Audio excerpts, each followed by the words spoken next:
All right, so we're recording again. All right, who am I going to make the host? Me, Carla. Carla. All right, or I am making you the host. Yes, I'm going to stop my video and stop my share.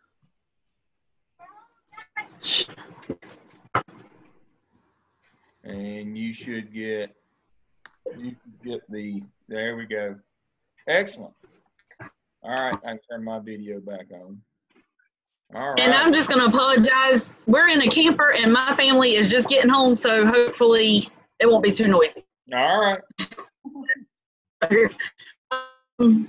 So obviously case study 3.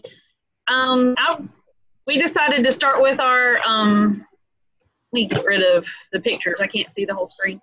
The consensus that Ms. Hines, the principal, was wrong all the way around.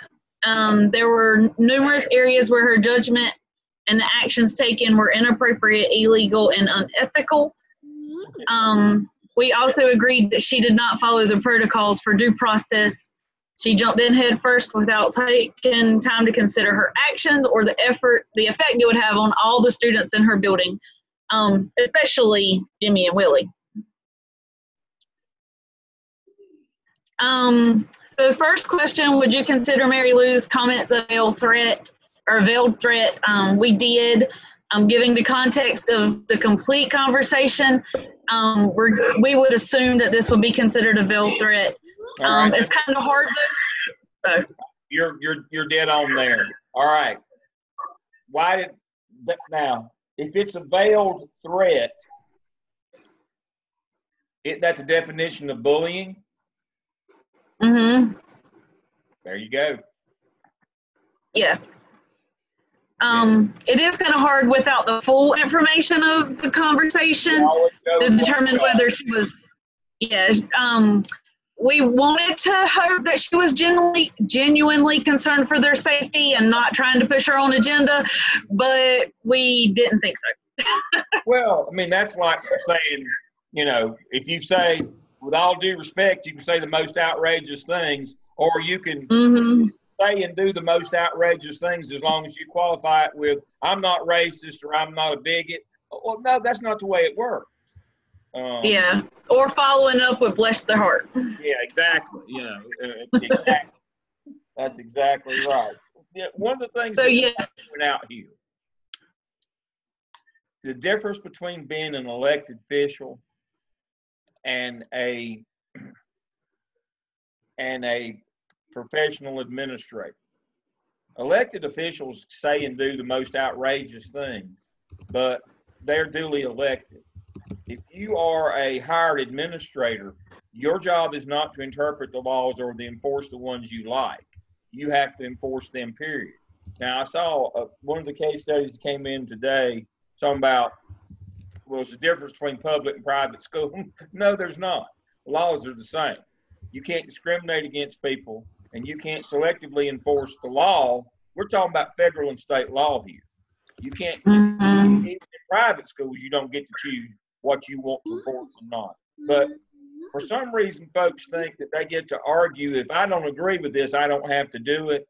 If you're a public servant, if you're a hired person, if you're a staff member, you have to. The lady in Kentucky who refused to sell the folks the license and all the politicians applauded her, they're nowhere to be found now that she's lost that case and is having to pay a lot of money, because her job was to do that. Her job was to follow the law and policy. That's your job as a school administrator, regardless of how you feel one way or the other. So that's the thing that you have to be able to separate here is, this is about your actions, not your intentions. You can have the best intentions in the world. It's not, and you may support these kids or you may not. It's about your actions. We can only go on people's actions. I know we judge ourselves on our intentions. I intended to be better, not eat that cupcake at lunch today, but but we get judged on our actions as public officials. We are not elected officials. We are public officials. There's a big difference in the duties and responsibilities. Right. So what are Mary Lou's responsibilities under the law? So we went with the Tinker versus Des Moines, obviously. She, along with 3 other students, sued the Des Moines Board of Education for prohibiting their freedom of speech during the war. The ruling held that students in public schools are awarded the same freedom of speech as other American citizens. So this obviously applies to Jimmy and Willie. Under their First Amendment rights, they have the right to express their romantic feelings for one another in a school without breaking the student code of conduct for public displays of affection. That's correct. They have to follow the same rules as everybody else. And that was Mary Lou's problem. She allowed their behavior to get out of control and inflame and incite public opinion. She did what we talked about last week, antecedent behavior. She let the little things become the big thing. Yeah, and we discussed that later on with the code of conduct. Right. So for FERPA, it doesn't say specifically that she discussed them with the Hudsons, but one can infer that it likely happened since they seem to have a lot of pull. There you go. Excellent. And then it's interesting, since I'm a counselor, I put FERPA on a lot of emails, to protect the rights of students when I put their initials or, making reference to them. But I've never actually looked up FERPA to see exactly what it said word for word. So I included that because I thought it was interesting. Yes, I've got it. It's in the week that we covered exceptional children. I had the link to FERPA in there. You're dead on. You can't talk about somebody's child with other parents. That's completely forbidden. And that, again, that's federal law. That's got nothing to do with public or private school. That's federal law. That's right to privacy. Absolutely, you can't do that. So, this lady was just a dumpster fire. She just disaster. Yeah. As far as Title IX, that if Ms. Hines continue to push this agenda, that Jimmy and Will would definitely have a valid argument for filing a Title IX complaint. Again, federal. Title IX is federal. And then equal access. Jimmy and Willie should have equal access to the school's facilities for their 2 proposed clubs. If anybody else has it. Everybody else, absolutely. Yep. All right, Meredith, you ready? Sure. Can you see it? Yes. All right, code of conduct. Okay. Hines did not implement the student code of conduct as set forth by the majority of the school systems, and this should have been addressed immediately. Right. Yet it better be fair across the board. Yep. PA needs to be addressed among all couples displaying affection towards one another, not just Jimmy and Willie. That's correct.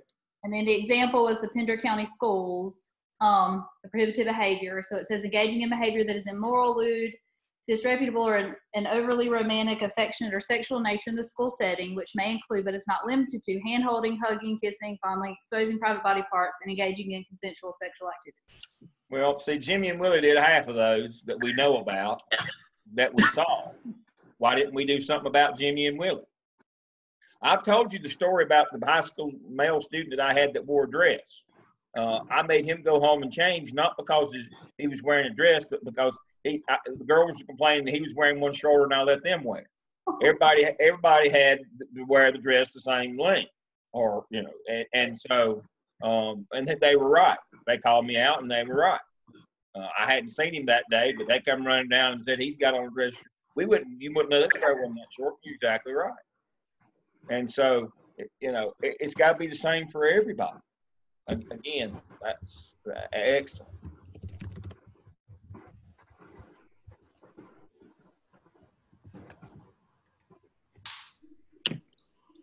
I'm still there, Meredith? Yeah, I was waiting for it. It didn't change. And then it said, how should Mary Lou respond to Cindy and Jerry Hudson? Nothing should be discussed with anyone other than Willie and Jimmy's parents. This law should be explained to them to help understand why she can't discuss other students' personal information. If this does not meet their concerns, then they could meet with the superintendent or whatever they feel like they need to do. Oh, gosh. Sorry. That's fine. And it says, should Mary Lou allow Jimmy and Willie to attend the prom as a couple? If heterosexual couples are allowed to attend, then so should Willie and Jimmy. All students should have equal access to school functions. That's correct. That's not only equal access, but that's anti-discrimination as well. And then addressing and minimalizing bullying or cyberbullying. They could do staff development on recognizing bullying, promotion of the bullying, cyberbullying policy with students and parents. If students are doing this on school grounds, then they'll be held accountable. A student no bullying contract could be put into place. Make sure that Jimmy and Willie have an adult on campus that they feel comfortable talking to if something occurs. Because clearly they're not going to feel comfortable talking to Mary Lou. No.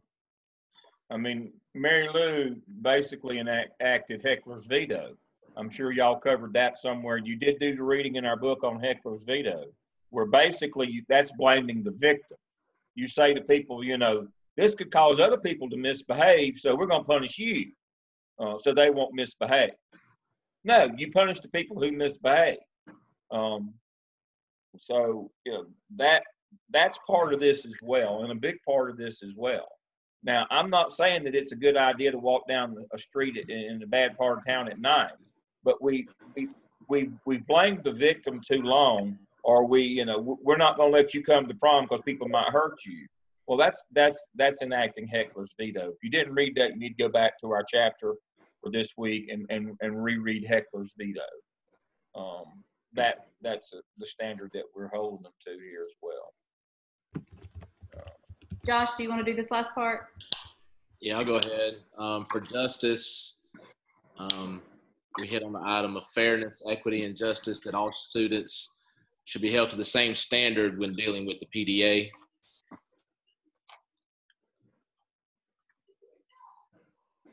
Oh, hang on, it's not switching. There we go. For care, we thought that Mary Lou had areas for improvement, relationships, collaboration, shared decision-making, and her connections with students and parents, and the attention and support, the discipline and the prodding.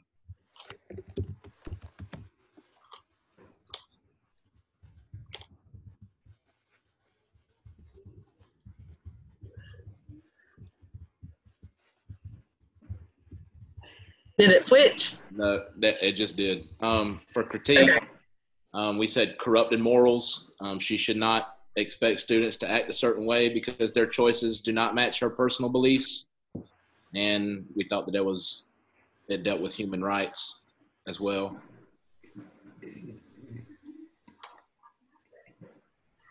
And then for profession, accountability for student academic and social success, model the principles of self-awareness, reflective practice, transparency, and ethical behavior, and safeguard the values of democracy, equity, and diversity. And we would add to that one, usually, the 14th Amendment, equal protection under the law. We're supposed to protect all students. That's part of the ethic of our profession. We're supposed to look out for all students, not just the ones we like or agree with. Excellent. Okay. All right, I'm giving it back to you, Dr. Lamb. All right, thank you. So what I'm going to do right quick is I'm going to share my screen, and I am going to do, here's my case notes, kind of as a review. Principal should have dealt with PDAs as with any other students, antecedent behaviors. The little things become the big things and then get out of control. Y'all got that one. Do not discuss children with other parents. FERPA, you got that one. Gay students cannot be banned from the prom simply for being gay. Discrimination, you got that one. Students cannot be banned because other students may behave. Heckler's veto. Make sure you go back and review heckler's veto. Warning students that other students may harm them is a veiled threat. You got that, and it is bullying. Students may assemble but must conform to the rules and policies of any extracurricular club. And that's every board, I'm glad you brought that in. Every board of education has a policy on clubs and organizations. So you got that one. Now, the other thing is assemblies. Jimmy and Willie wanted some things going on in the building. It's possible that could happen. Some assemblies, for diversity and those things. But the principal does not have the authority to do assemblies. All assemblies or programs must be pre-approved by either the Public Information Office or the Curriculum Department. And they have to be pre-approved before the school year starts. They have to be on the that keeps, well, you know, I worked in a school one time where they had snakes alive.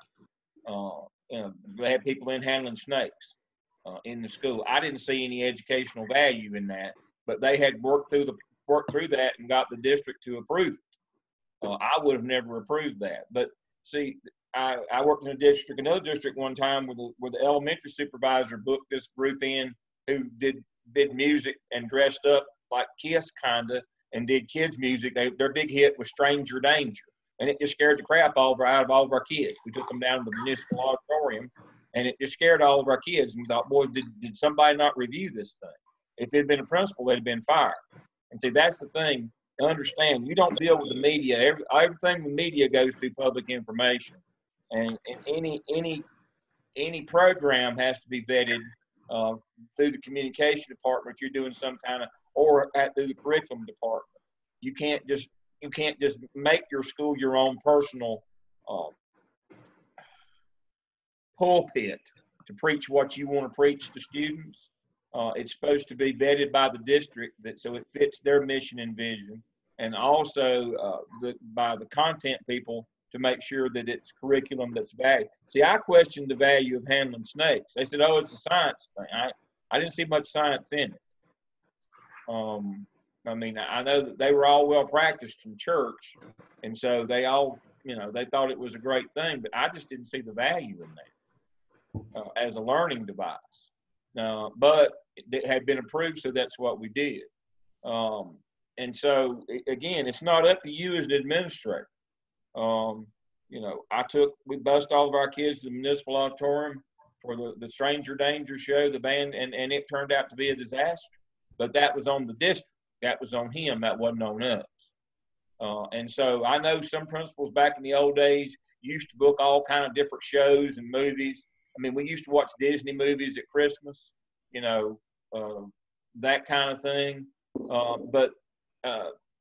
And different principals like different kinds of shows to come in and entertainment factor. You can't do that stuff anymore because people are offended. Everything that you bring in that's outside of the normal class routine has to be approved. So even though you might agree that we ought to do something in our building for diversity, you better not do it until you get it approved by the district, even if it's the right thing to do is the point. You don't have that authority. Again, it goes back to the difference between an elected official and a public official. Public official, you don't set your own agenda. You don't argue your own point. I thought today, we were discussing this case today, myself and one of my colleagues at lunch today, and I said, you know, the very people that applauded the lady in Kentucky for not selling the marriage license to the two gay men, those very same people, they didn't show up now that she's financially, I think she's lost her job and she's financially strapped because of the judgment against her. They're nowhere to be found now.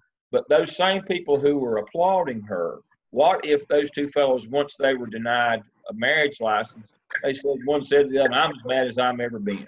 And they walked down the hall there in the courthouse into the sheriff's office and asked to buy a gun permit. What would have happened if they had denied them a gun permit?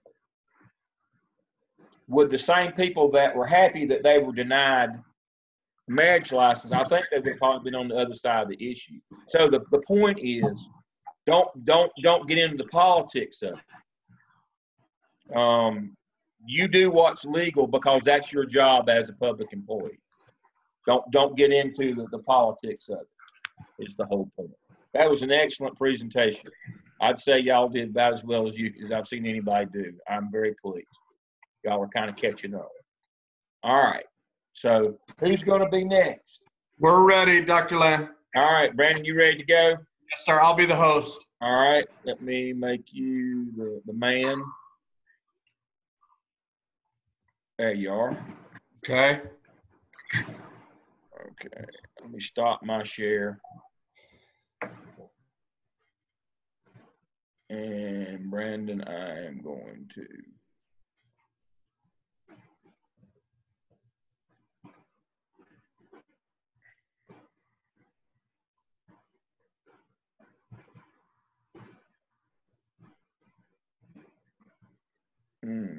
It's not letting me switch over. Oh, Carla, you may have to stop your share. Yeah, you're still the host. You're gonna have. Let me reclaim the host. All right, I'm now. You stopped your share. I've been able to reclaim the host. I'm now able to make Brandon the host. Yes, there we go. Ready? Yep. And I will share now, correct? Yep. Okay. I'll stop my video because I'm not sharing, and it should allow you. There we go. Yes, sir. Okay. 4 questions. Would you consider Mary Lou's comments a veiled threat? Yes, we believe that when she encouraged the boys' parents to talk sense into them and warn them of the potential violence that might come their way, it would be considered a veiled threat. Number 2, what are Mary Lou's responsibilities under the law? To ensure every student's free speech rights that are protected by the Constitution, so long as they do not present a clear and present danger or threaten a material disruption of the education process. To not punish students' expression of free speech based on an undifferentiated fear or apprehension of disturbance or out of a desire to avoid the discomfort and unpleasantness that accompanies an unpopular viewpoint, and then to uphold the individual rights of the students while fulfilling the corporate needs of the school. All right. Question number 3, how should Mary Lou respond to the concerns of Jerry and Cindy Hudson? Mary Lou should clearly communicate to the parents about her responsibilities to protect all of her students' individual rights. Mary Lou is not permitted to speak specifically about the students in question. And number 4, should Mary Lou allow Jimmy and Willie to attend the prom as a couple? She should absolutely allow them to attend the prom as a couple. And she needs to communicate with Jimmy and Willie to make sure that the expectations for all of the students that are attending the prom be followed with the same level of accountability. Excellent. Okay. D, is it you or Miss Karen for ethical paradigm? It's D. Okay. Basically, the 4 that we have is similar to the group that just went before us, the justice. She has to be fair across the board. You got to treat, just like you just said, she has to treat everyone the same.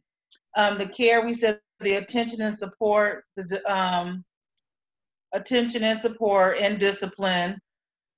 Critique, we said it was more of the social class setting than anything, and then the profession, we said the accountability for the student academic, the safeguard values of everyone, and that is including the equity and diversity, and to promote social justice and individual student needs.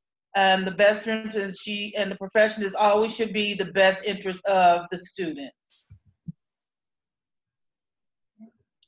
I will address minimalizing bullying and cyberbullying. I began with bullying. I separated the two. Need to address with the students, get to have a clear definition of bullying, the staff and the students. Bullying can occur at all grade levels. An entire school district needs to have the same language within all of its schools in order to reduce bullying. Remove labels, address behaviors.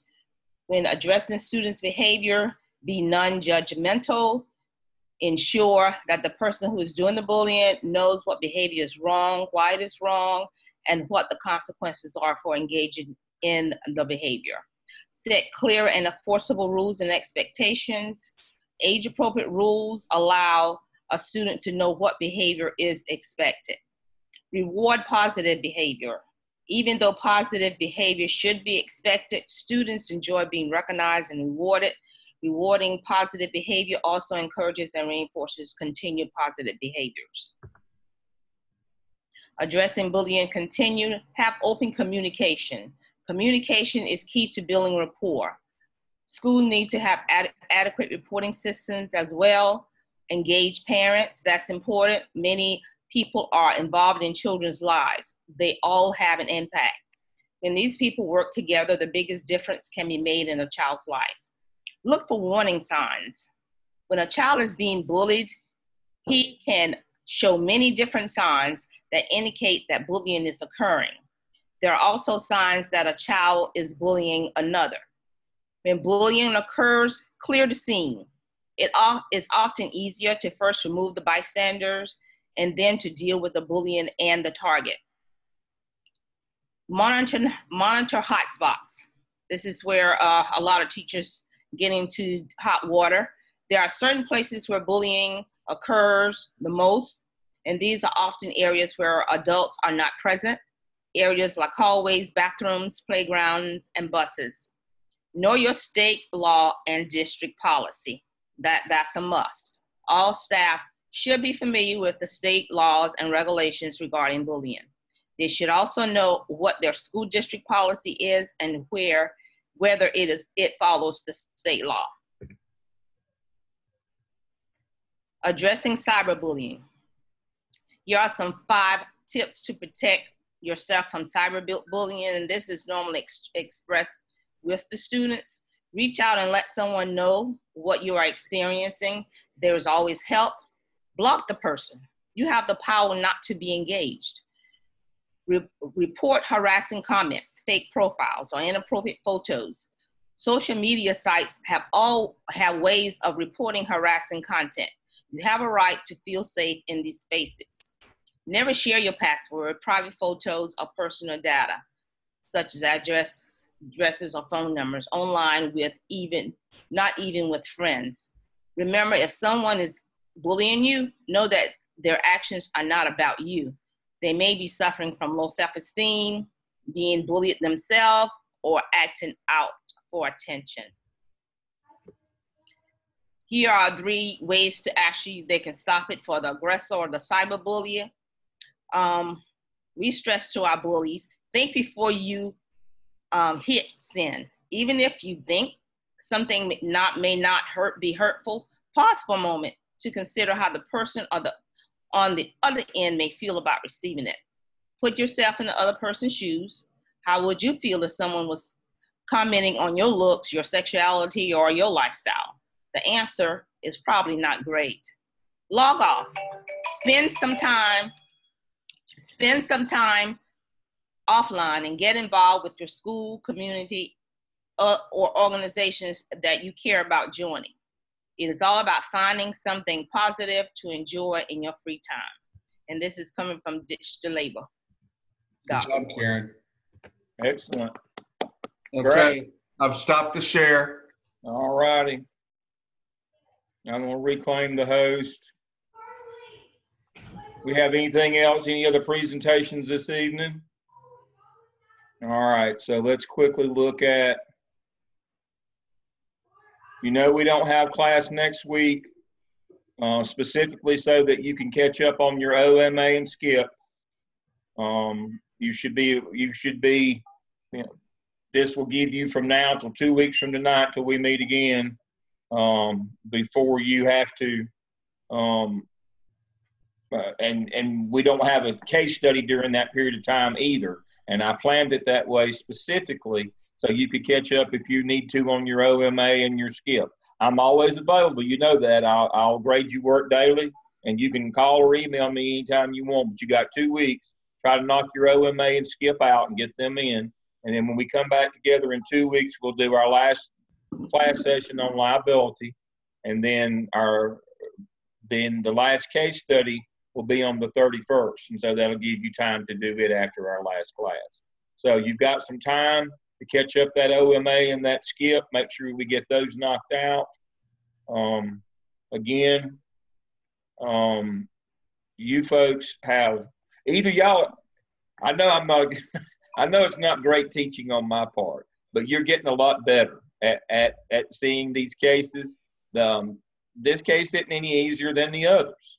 You're just getting a lot better at it, and you're beginning to look at it from an administrative perspective, and I appreciate that. That's really good. Questions you have for me? Anything for the good of the group before we stop? Look, this is a record. 30 minutes for me is a record. But this, when y'all did such a great job, I didn't have to spend a lot of time tonight. Y'all hit all my bullets. We spent so much time on the others because we didn't hit too many bullets. but we did a great job tonight, and I'm very pleased. And so I will see you in 2 weeks. Behave yourself. Thank you. All right. Bye. Night.